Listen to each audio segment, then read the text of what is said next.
আজকে চিকেনগুলো ভাজছি, ভেজে একটা চিকেন কষা করব। কিন্তু চিকেনগুলো আজকে ভেজে নেবো, একদম নুন মাখিয়ে শুধু ভেজে নিচ্ছি ছাঁকা তেলে।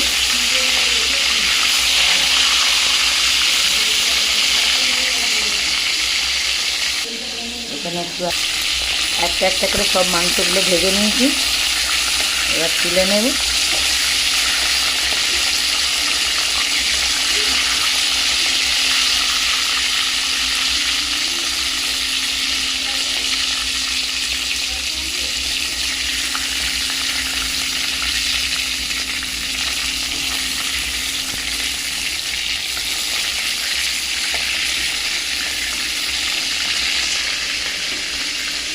সব মাংসগুলো ভাজা হয়ে গেছে, ওই তেলেতেই দিয়ে দেবো পেঁয়াজ।